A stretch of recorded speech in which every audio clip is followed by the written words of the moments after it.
Another year has come, so of course, another Naruto November has come as well. This year, we're going to be taking a look at the Nintendo exclusive Clash of Ninja series. Will this series surpass the Ultimate Ninja series? Will it be any good at all? Over the course of the next 4 videos, I'm going to do my best to answer these questions. But for now, let's get started with the original Clash of Ninja, and let's roll the intro.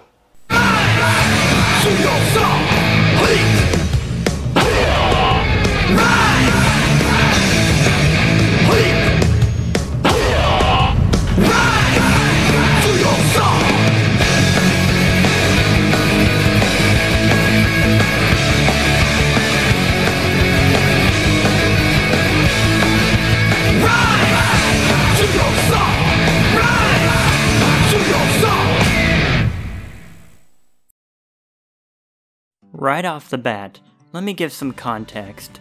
The Ultimate Ninja series was published by Bandai Namco, who had the rights to publish Naruto games. However, they weren't the only publisher with Naruto game rights. There was also Takara Tomy, who published the Naruto games for the Nintendo consoles. They had their flagship series to compete with the Ultimate Ninja series. That was the Clash of Ninja series. So throughout these reviews, I'm going to be comparing the two as they were competing with each other at the time. This is a good transition point to talking about the gameplay of Clash of Ninja 1. Clash of Ninja 1 and the Clash of Ninja series as a whole are 3D fighters. Unlike the Ultimate Ninja series, this means you can move around the whole arena instead of just moving left to right, like in Ultimate Ninja. The fighting mechanics are also different. Obviously it's still a fighting game, as most Naruto games are, so the overall goal is to win the match against your opponent, but the fighting system as a whole is completely different from Ultimate Ninja. Unlike Ultimate Ninja, Clash of Ninja has a full-blown combo system.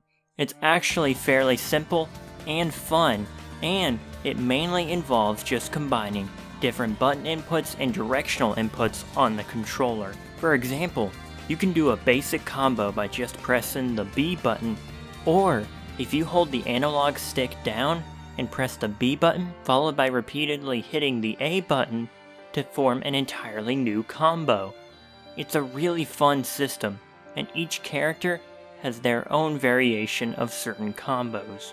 Aside from the combos, you can also pull off ultimate attacks. They're very easy to pull off, only requiring single button presses. They do massive damage to the enemy, but they also have to connect to the enemy. You see, when you activate the ultimate attack, your character will do a little animation, like Naruto doing a shoulder dash. If the animation doesn't connect, you don't do an ultimate attack, and you lose the chakra that you just built up. It gives it more of a risk-reward type of system, unlike in Ultimate Ninja, because there, missing an ultimate attack didn't cost any chakra. The only punishment was missing the attack. Speaking of chakra, like in Ultimate Ninja, your chakra meter is essentially your energy meter. You build up your energy meter by landing attacks and getting attacked by your opponent. As I mentioned earlier, you use your chakra meter to perform your ultimate attack, but you also use chakra to perform a substitution jutsu. Substitution is a teleport move. Just press one of the turn buttons when being hit, and you'll teleport to the other side of the arena. This mechanic was present in the Ultimate Ninja series, but I like it better here, because I think it is easier to pull off and more valuable. Why is that? Well, unlike Ultimate Ninja, Clash of Ninja matches can end very quickly, despite needing a best of 2 to win a match. Once again, unlike Ultimate Ninja, where some matches went on forever. This whole fighting game system is a lot more fun to play around with than Ultimate Ninja was. In the end, it makes the game far more replayable in my opinion. Another thing that makes it a lot more enjoyable to play is the increased challenge in Clash of Ninja. You see, as a whole, Ultimate Ninja was rarely challenging, but here, the AI is actually quite competent, but it's also fair. Keep that last note in mind for later down the road. But overall, Clash of Ninja is really fun, and simply from a gameplay perspective, is miles ahead of the Ultimate Ninja series. Gameplay isn't the only thing though when it comes to Naruto games. So let's talk about the art style and how it adapts the show for the GameCube. The game goes for a cel shading art style. and I love this. I think this is a great translation from the show to the game, especially the characters. I think they look amazing in this game. The environments don't look as good, but still, the art style really holds up today. But besides the in-game graphics, there are also the cutscene graphics. If you can even call them cutscenes. They're these scenes you see on the screen right now. They play out almost like visual novel cutscenes. It shows mostly static images of the characters, with a bit of motion every now and then. It's fine, and quite similar to Ultimate Ninja 1's cutscenes. I like them more here though, because they actually move around to show events happening in the scene. But still, they're nothing special. Let's move on to something else now. I've decided to add another category to things I look at in Naruto games. The music. This is because the music of Naruto is incredible, and as such, the games need to be held up to the same standard as that. Unfortunately, comparing Clash of Ninja's soundtrack to the shows won't be doing it any favors. It's not bad, but it's not great either, especially compared to the Ultimate Ninja soundtrack. In fact, let's compare the two.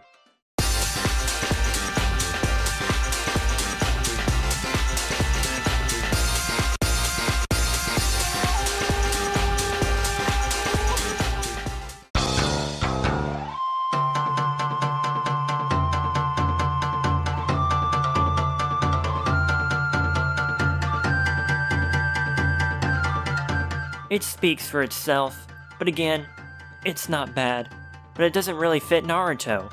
But now it's time for the story of Clash of Ninja, and how it adapts the story of Naruto as a whole. This game adapts the intro arc and the Land of Waves. Wait, that's it? How long is the story mode again?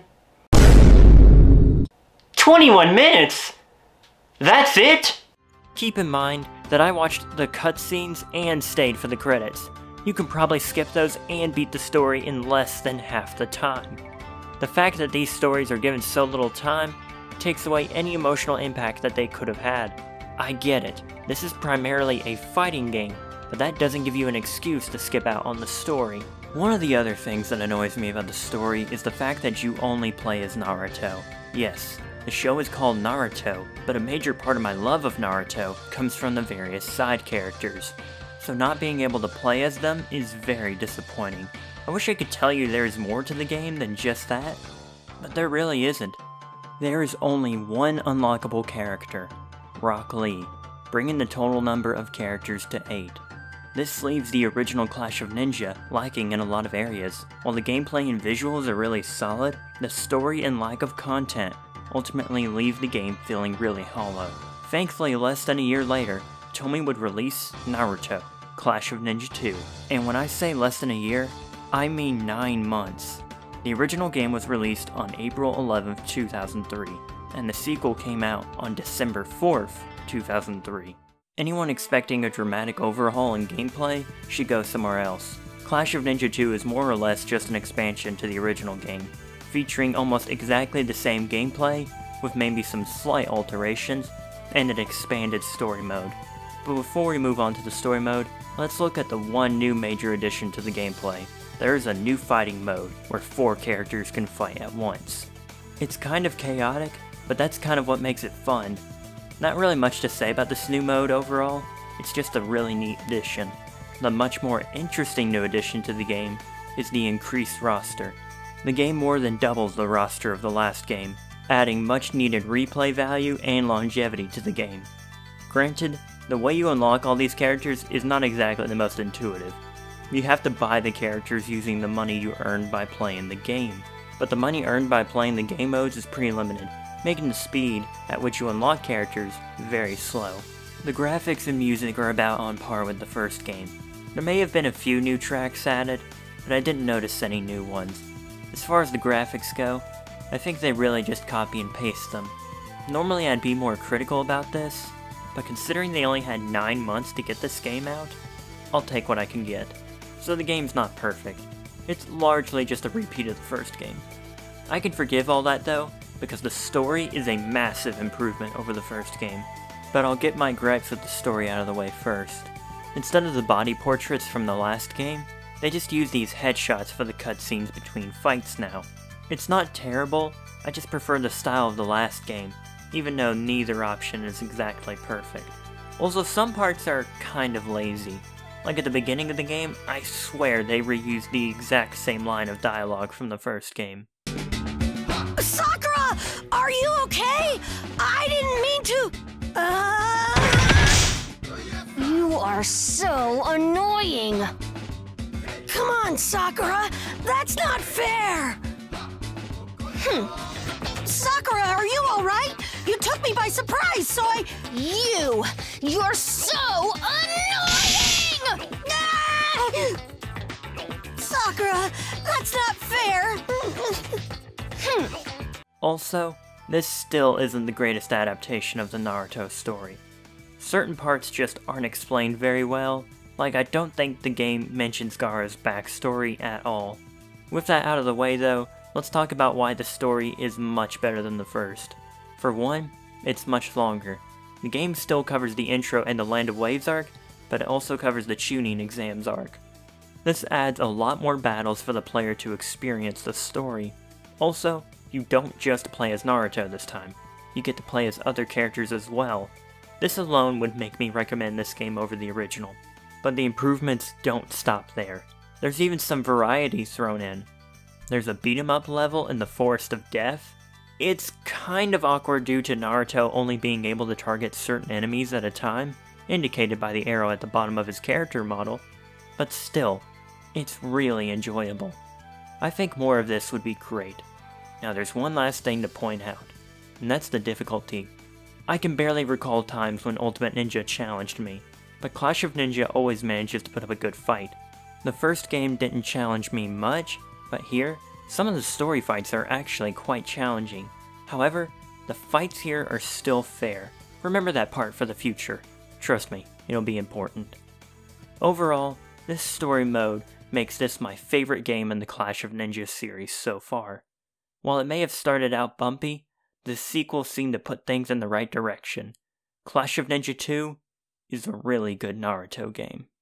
But will the next game keep the fun train going? Well, we'll find out next week when we look at Naruto Clash of Ninja Revolution for the Wii. Until then, thanks for watching.